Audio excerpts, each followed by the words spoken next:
What's up, everybody? Welcome back to Yamaha XS1100 Brat build. This is going to be episode 8. I'm Alex. I'm at a bit of a crossroads. I'm not 100% sure what I'm working on today. My whole goal in previous things was to, get the fairings off, get the wheels kind of cleaned up, get the forks rebuilt and taken care of. So all that's done and needs painting still, but waiting until spring. So in the meantime, I'm not 100% sure where to proceed. I know I have to get the engine out. I have to get the tank off. I got to get all this stuff taken, stripped down so I can start painting, cleaning everything up. But I didn't know how I want to start that. So I thought today I would kind of just start with the switchgear and the controls. So we're going to take off the handlebars, take all that stuff apart, the rat's nest of electronics there, and just kind of see where we're at there. There's some cleanup that needs to be done on the upper triple trees as well. So I figured just kind of keep working at it and just take little chunks away and, not get stuck or bogged down by the enormity of the whole project. So yeah, we're just going to work on the front end. So let's take a look. All right, so here's all the switchgear on here. So like your typical bike, left side, you got your clutch, lights, control, horn, turn signals, etc. That I'm gonna all keep and set to the side. I don't know if I'm gonna reuse it or if I'm gonna order some like nice low profile switches or something down the line, but I just want to take everything off as it was and set it aside. Don't know what I'm gonna use. The new master cylinder I ordered came with a new clutch lever as well, but the clutch lever is like small. It's like comes down here for some reason. It just seems very strange. So I'm probably gonna reuse the stock one. It's in good shape, it works, so no reason to not reuse it. But we'll see when we get there. When I start reassembling, we'll figure out what parts I'm gonna use or if I'll order new stuff. Grips, I'm definitely probably get new ones, barrel style or something, so those are gonna get removed. If I have to cut them, so be it. I got the new handlebar already over that way, sitting on a bench, so I might throw that on just to see how it looks once we get everything apart. This bike has an interesting speedometer tachometer setup. So the speedometer is cable driven off the wheel, which is typical, but it uses some weird ratio apparently from all my research, so it's going to be hard finding an aftermarket solution for that. And then the tachometer runs, it's an electronic tachometer, but typically electronic tachometers run off the coils, and this one runs off the alternator, which is kind of a strange thing. So in the immediate future, when I reassemble the bike, I think I'm going to reuse the speedometer and tachometer just to get the bike tuned and make sure everything's working properly, and later figure out an aftermarket solution. I was thinking maybe a GPS speedometer and then finding an aftermarket tachometer that runs off the coils and seeing if I can figure that out. So we'll get to that down the line. But in the meantime, everything works well here. It's in good shape. Needs some cleaning, but it's in good shape. On the right side, we've already removed the master cylinder, and like I said, I ordered an aftermarket solution, so I have to use that. I'll just have to rewire the switch that controls the brake lights. I'm definitely going to get rid of this cruise control thing. I might end up using it because I had that once on a bike and that was pretty nice, especially on longer rides. But for now, I'm going to take that off. Same thing with switches. Take them off, set them aside. May reuse it, may not, depending on what I decide to do in the future.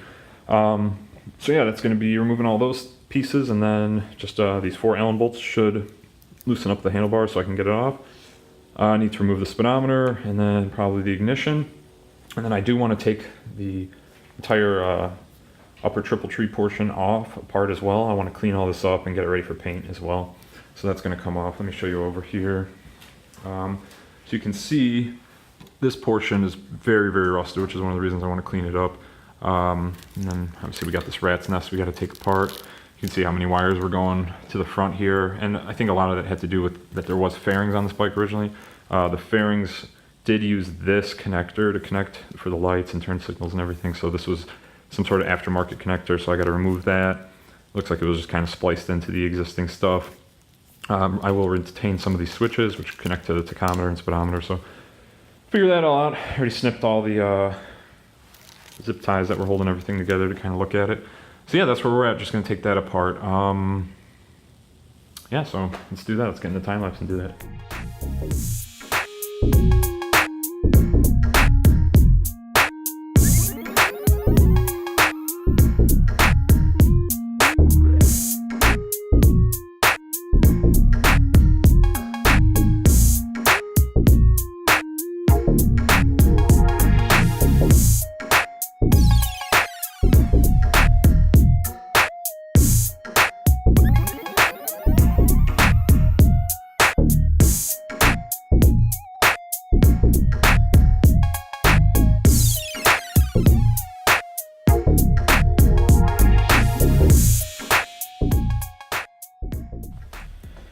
Alright, so we got the front of the bike all disconnected and removed in here on my bench. As you can see, like I said, the bottom of this is pretty rusted out. It needs to be cleaned up pretty good. So I'll come in here with a wire wheel on my free time, clean that up, get it ready for paint. Probably going to remove those bearings and get some replacement ones. Bearings aren't too expensive, and if I'm cleaning this up, the dirt's just going to get in there and make them terrible. So how this came apart was at the top here, you have to loosen this bolt up, and then this bolt sits in here and bolts into this. So you just break that. Once you break that, you break this, remove that. Then this top piece comes right off, assuming you have the handlebar and all the other stuff disconnected. Then you take a screwdriver and a hammer, you slip the screwdriver in here and just kind of pound it at that angle until this comes loose. Both of these, spin them off. Once those are disconnected, the whole thing comes apart and you remove it and put it on your workbench for cleanup. Over here we have the speedometer and tachometer. You can see it's in pretty good shape. I mean, some fading on the letters in the middle, but overall everything's in good shape. It works. Just disconnect those wires, and then to remove that, there's just two bolts right here. You disconnect those. I believe those are 10 millimeters, and they're connected right here. Remove that and it pops right off. So that was pretty simple. Over here is some of the cruise control switch gear and other things. This is a bottom cap that goes on the underneath of this. So we'll reuse that. So this is what the bike's looking like now with no front end. It's looking less and less like a motorcycle every day. Like I said, my goal here is to strip it down. I want to clean up the frame. I might not repaint it. I might keep it depending on the condition of it once I give it a good wipe down and cleaning. I do want to get the motor out so I can kind of do some service on that, clean it up. I'm also going to paint that black come springtime. So pretty much everything I'm doing right now is just getting ready for springtime, so then I can just paint everything over like one weekend and then start reassembling. So let's see. So yeah, my goal is to get the tank off next. Got to drain that, remove it, remove the air box, remove the carburetors, remove all the electrics, pull the motor, which means I got to disconnect the drive shaft to remove the motor, remove the rear fender, and then yeah, I got to figure out too when I'm going to weld the rear hoop on, if I'm going to do that once the motor's out of the frame.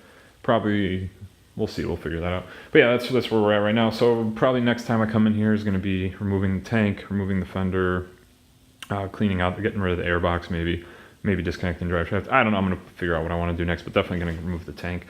I just got to keep going at it and stripping down. This is the boring part of these builds, is just taking stuff apart because you don't see any results. You're just creating a mess and more work for yourself down the line. But that's where we're at. That's what we got to do. So again, here's the front end, all the wires disconnected. I cut off that big auxiliary light and threw it somewhere in the back over there. But yeah, here we're at. Oh, let me show you over here.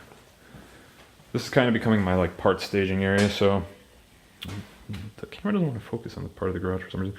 But over here we have the old mirrors. Not going to reuse those. 3 calipers are sitting there, cleaned up, ready for paint. That's the wiring loom. That was for the fairings. Old handlebars and new handlebars. So unfortunately I was not able to test fit the new handlebars that I want to use because this is 1 inch thick. This is 7/8, but this part is 1 inch thick. So I don't know what bike this is designed for, probably some sort of Harley. But unfortunately it's not the right size. So I got to figure out if I can return that and go look for another one. So I was a little bummed that I couldn't test fit that, but these things happen. Over here we got some braking components, old master cylinder. This is my new master cylinder that I'll be using. Heard some good reviews, so it should work pretty well. Then over here I've got 3 new brake caliper pistons and caliper rebuild kits. These came from a company in the UK. They're on eBay, but they make brand new stainless steel pistons from scratch. So excited about getting those. This is some leftover parts for the forks for when I do final reassembly on those. And then this is more braking components and Speedo thing. Oh, and then over here, this is going to be the headlight I'm going to run on this bike once it's already done up. At least we'll see. This is some cheap $20 eBay thing with like a $4 cover. Hopefully it works. If not, it's metal at least, and then I can maybe redesign the insides or use some sort of LED bulb. Those are brackets and my wheel bouncing stand. So that's what's been going on over here. And yeah, this concludes episode 8, disassembling the front end of the bike. If you have any questions, comments, concerns, drop them below. Subscribe, like, keep watching for more. I know it's kind of been a slow build, but I'm working, I'm in school, I've got some familial obligations, so I come out here whenever I can and do what I can, and like I said, I'm going to keep working on it, and there'll always be new videos coming out as I go. I'd keep working, but I'm exhausted. We had like a snowstorm this morning, and I spent 2 hours shoveling because my snow thrower is not throwing any snow right now. So I'm pretty tired. I just want to go inside and watch some TV. So thanks for watching. Like and subscribe. Peace.